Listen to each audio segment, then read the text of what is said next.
Hi, everyone, and welcome to English for You. I'm Erin. And I'm Seb. And we are talking about the history of TV today. We are. So are you a big lover of TV? Do you watch a lot of shows, Erin? No. No. Okay. I don't. Conversation over then. I used to watch TV all the time. I do watch some Netflix stuff now and then. I don't usually watch it during the week, only on weekends. But at this point in my life, I mostly only watch documentaries. Okay. Which I guess you could call TV, docuseries or TV. I think it's making the most of the time because you're learning something. You can come out of that and you say, this was productive time. I feel good about watching this. What about you? Well, I do enjoy Netflix and Amazon Prime, so I do tend to binge a bit. I'm a bit of a binge watcher, which means I watch lots and lots of shows, particularly sitcoms. I like sitcoms and comedies. Parks and Rec is one of my favorite shows. But yes, perhaps I should do more watching, educational stuff, documentaries. I mean, it depends on the mood. Depends on the mood and the person. Yeah, exactly. But we are going to be looking today at some TV from the past, really. So how TV got started and the history of television. All right. Let's find out more about that. Reading.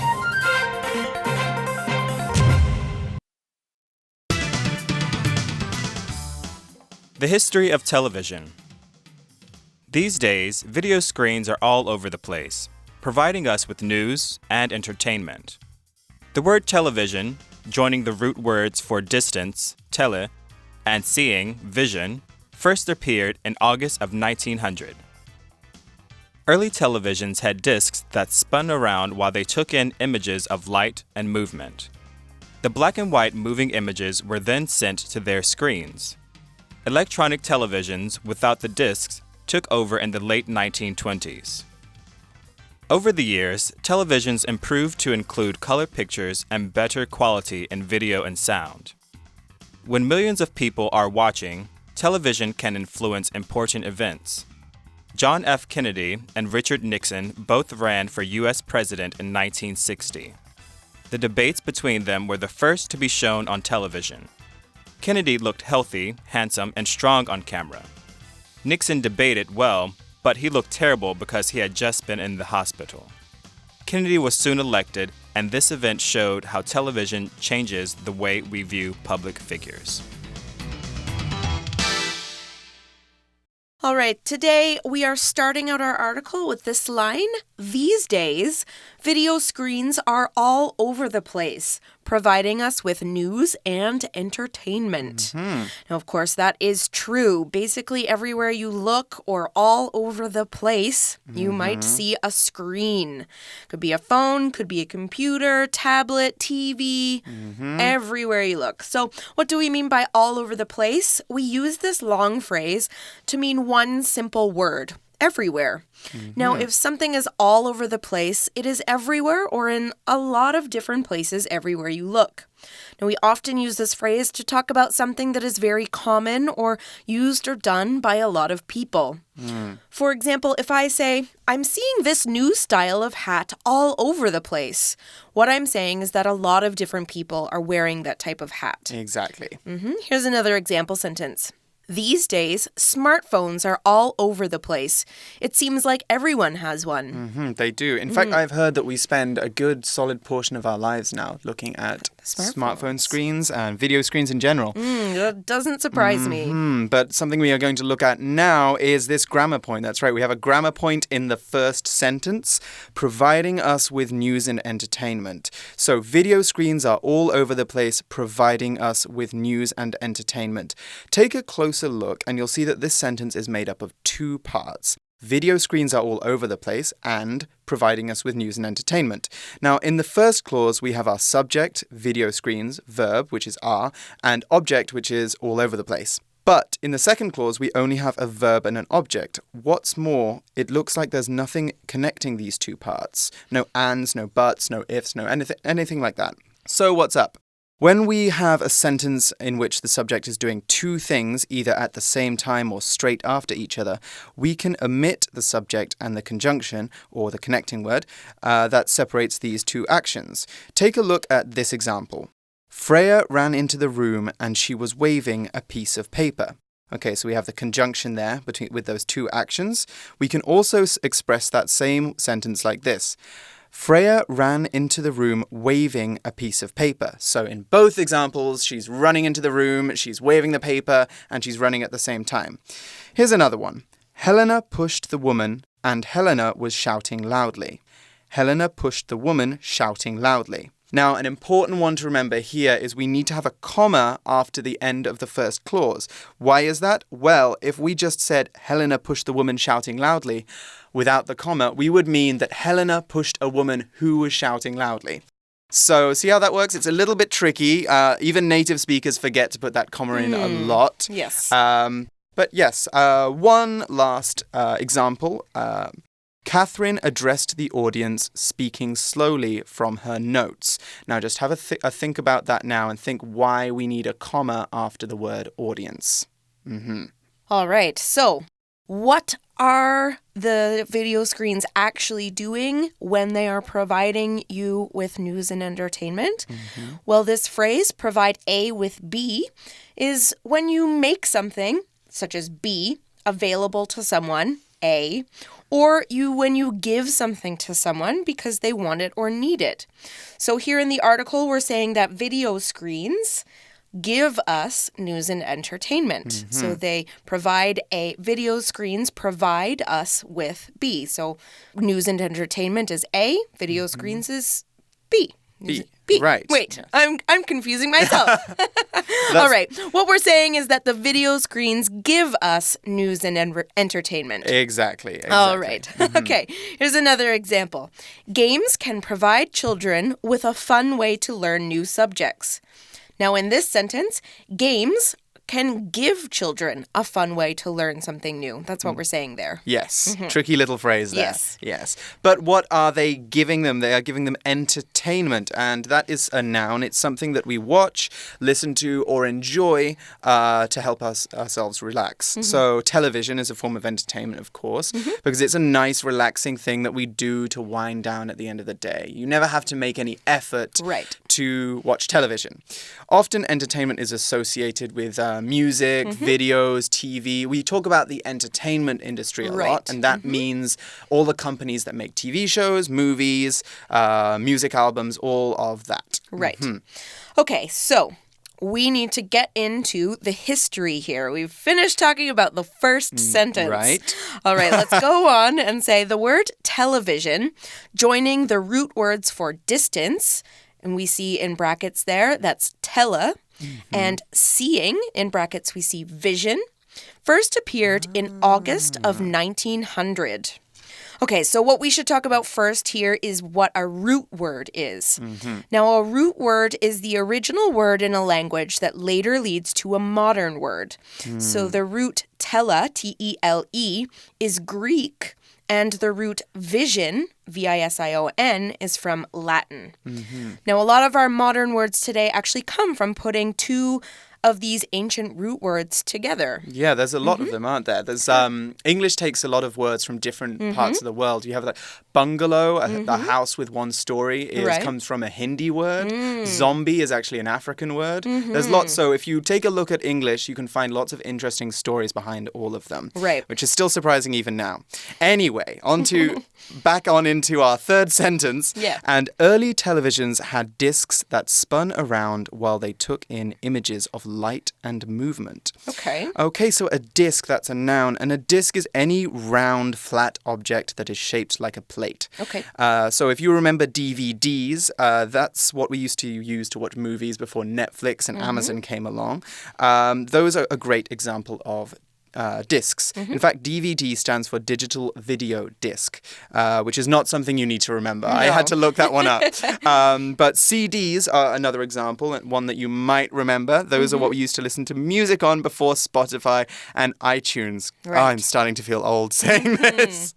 Or if you've been to the beach and thrown a frisbee around, that's also an example of a disc. But please don't throw around your DVDs or your CDs because that's going to ruin them. Right. Anyway, our example sentence. Alberto took out a CD and put the shiny disc into a music player. All right. Okay, so the disc referring to the CD there. Okay, so what discs do, especially when they're put into machinery, is they spin. Now, when something spins, it turns round and round in a circular motion, usually very quickly. Now, you can also make something turn around and around very quickly. So it's not kind of doing it on its own. It's something that you're making something happen. So you can make something spin. Now, here we're saying that a machine would make the disc move around and around very quickly. As an example, we could say, Tommy spun around in the office chair so many times that he felt sick when he stood up. That is one of my favorite things to do. Maybe not the sick part, Yes. but spinning around in an office chair, definitely how I waste half of my day. Okay. Anyway, we also saw a phrase there, take in something. Take in is a useful phrasal verb. That's a verb with a preposition that has a lot of meanings. However, here we mean to absorb something or to receive something. So plants, for example, take in sunlight and use it to make food. The sunlight goes into the plants and keeps them healthy. In the article, though, obviously the TVs aren't alive. TVs are taking in or receiving signals to create the images of light and movement. That's right. Yes. Now, an image basically is just a picture that a camera or a lens can see. So if you're pointing a camera at a person, that camera kind of takes in that person through light and movement, and it kind of gives you a picture. And that's what an image is. So, all right, so let's talk more about these images. Right, yes. The black and white moving images were then sent to their screens. Okay. Okay. All right, so we've got these kind of images going into these discs, and they're spinning and they're moving onto our screens. Right. Now, that was kind of right around the beginning of TV. And yes. Here it's going to change a little bit. It says, electronic televisions without the discs took over in the late 1920s. Okay. Okay, so what's happening with these electronic televisions are taking over. Here, what that means is to start doing the job of somebody or something else, or to kind of take control of something from something or somebody else. So in other words, discs are no longer being used because TVs without discs are now only being used to do this job. Here's an example. Ellen's going to take over this project because I need Adam to work on something else. Right, okay, so I see how they were taking over now. But it says, over the years, televisions improved to include color pictures and better quality in video and sound. Okay, and we have another vocabulary word here too, which is improve. Now, improve is a verb, and it basically means to make something better. So, for example, if I say that my grades were very bad and I was struggling at school, I might improve my grades by studying harder. So then my grades get better. I'm starting to get A's and B's and A pluses, and everyone's happy. So I'm improving my grades. I could also say that doing that would also improve my mood because I get better grades. I'm also happier. And now we have an example sentence for improve, and it is, the economy has been improving since the new president started last year. Now there, in our example sentence, we're using improve a little bit differently. That's because improve can be a transitive verb, meaning that it takes an object, and that means to make something better. Or it can be an intransitive verb, which means that it doesn't take an object, and that means that something is getting better on its own, or through the acts of something that but we don't know what that is. So the economy has been getting better. The economy has been improving, probably because of the president, but our sentence doesn't make that clear. Yes, so one of the biggest, most notable changes in television over time is the quality of the image. Now, quality is a noun, and when we talk about something's quality, we are talking about how good or bad it performs, or it looks, or it was made. We can normally talk about the quality of something, so the quality of Erin's singing or the quality of my Chinese. Those are some examples of quality. That's how well Erin sings or how well I speak Chinese, which is not very good. Poor quality Poor singing. poor quality Chinese as well. Yeah, okay. So better quality in video would be better looking video, a clearer image. Because quality is very flexible, though, we can modify it into lots of different adjectives. We can talk about excellent quality, poor quality, like we just said, terrible quality, or questionable quality. Now, questionable means you kind of doubt whether it's good because it looks bad. Right. Or we can actually use quality as an adjective. We can talk about quality engineering, very good engineering. Right. Anyway, an example of quality as a noun.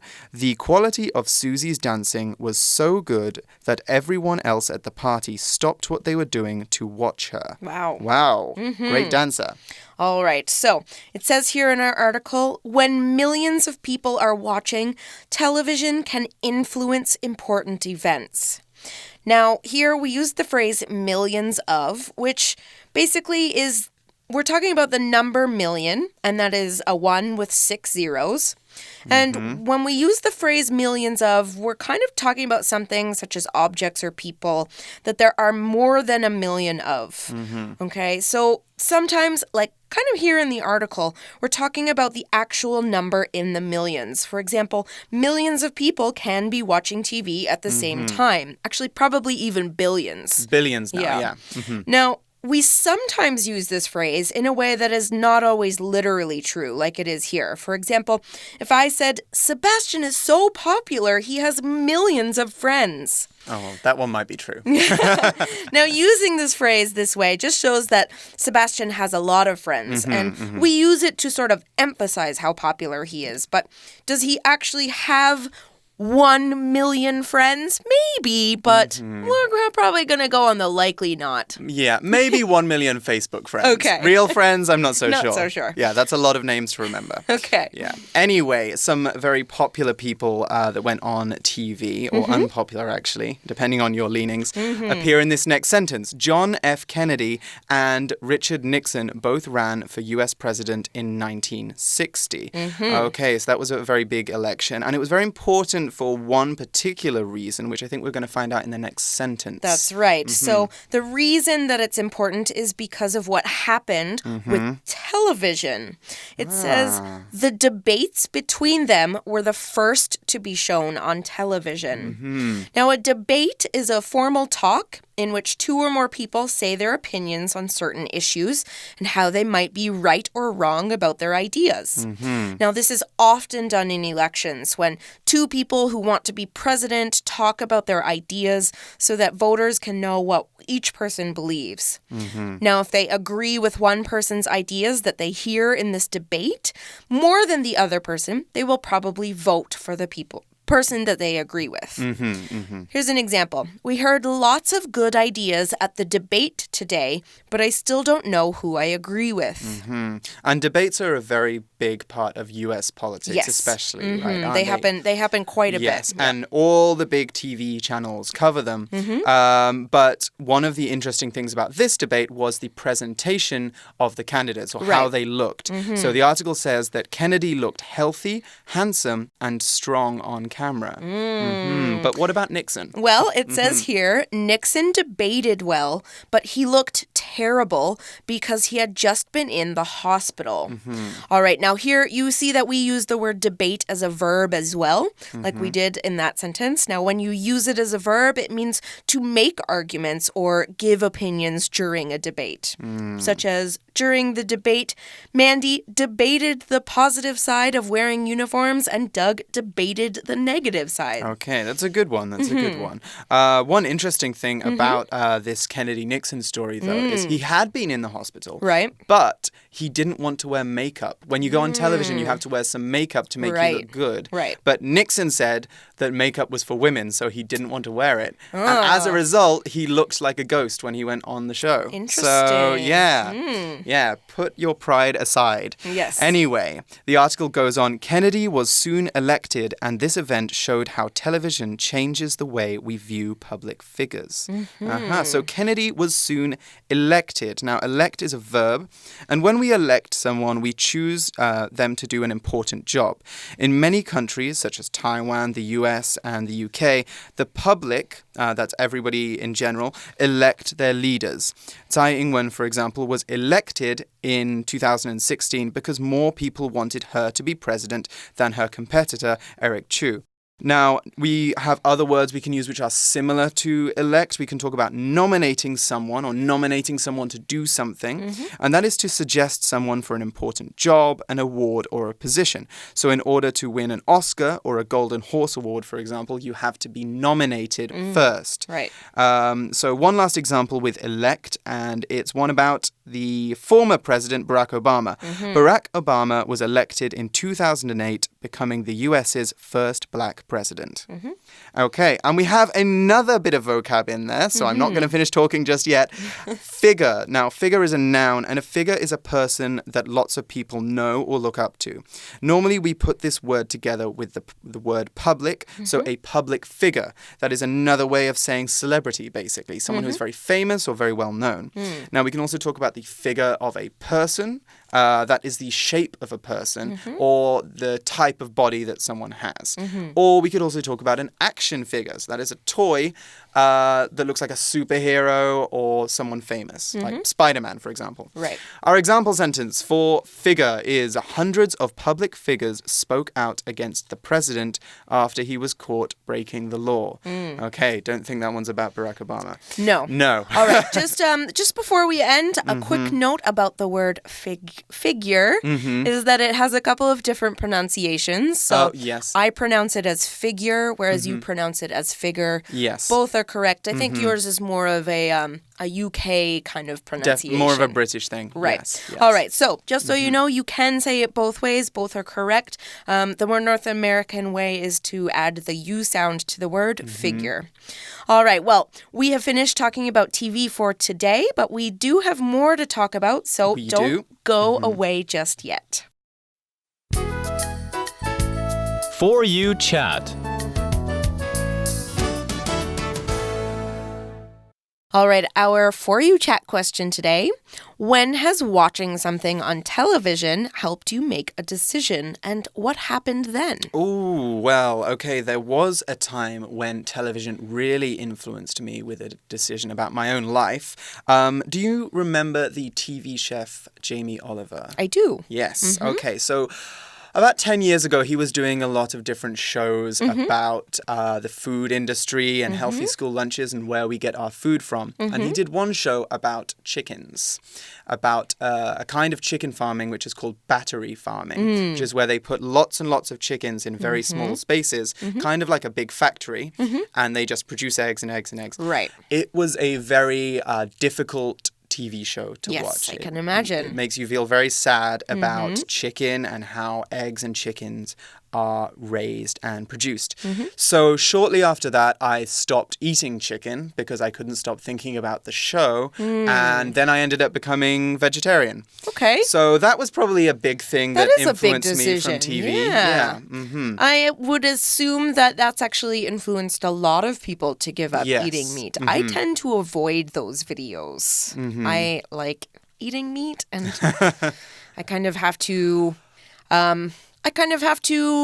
I guess, make some compromises with myself. I think, I don't think you necessarily have to become vegetarian. I think that it's a more complicated story than just eat meat or don't eat meat. One we probably don't have time to get into today. We need at least another 20 minutes. All right. Okay. Well, for me, I've watched a lot of travel shows. They have influenced me to sort of visit certain places and stuff like that. Okay. So a lot of the trips I've taken have been kind of from learning about a certain place on a TV show or even a book and saying, oh, I have to go there, and then me going there. Yes. All right, well, what about you guys? If you guys don't watch a lot of television, you could maybe substitute YouTube in there. You could, What is something that YouTube has helped you make a decision about? Or Instagram. Or Instagram, yes. All right, well, something more geared to you guys. But we are finished for today. We have more to talk about tomorrow, so we'll be back then.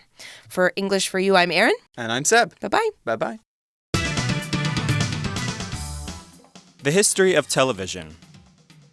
These days, video screens are all over the place, providing us with news and entertainment. The word television, joining the root words for distance, tele, and seeing, vision, first appeared in August of 1900. Early televisions had discs that spun around while they took in images of light and movement. The black and white moving images were then sent to their screens. Electronic televisions without the discs took over in the late 1920s. Over the years, televisions improved to include color pictures and better quality in video and sound.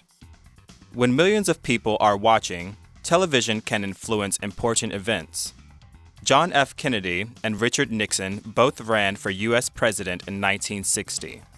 The debates between them were the first to be shown on television. Kennedy looked healthy, handsome, and strong on camera.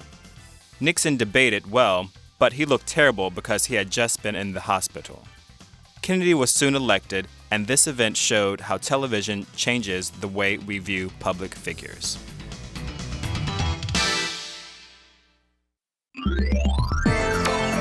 Vocabulary Review. Disc. Franz shaped the pizza into a wide disc by tossing it in the air quickly. Spin. The wheels on the car spun quickly in the mud, but the car still didn't move. Improve. The police set many cameras on the street to improve its security. Debate. Our class held a debate last week over whether or not playing video games should be considered a sport. Elect. This country will elect a new president next year, and many different people are hoping to win. Figure. Many famous figures from the movie business were at the awards show last night. 智慧小补帖 Entertainment.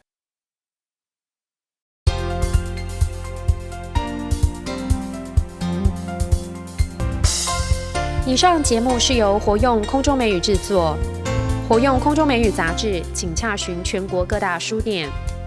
如欲索取试听教材，请来电02-2364-4000 02-2364-4000，或上网查询，网址是 www.english4u.net www.english4u.net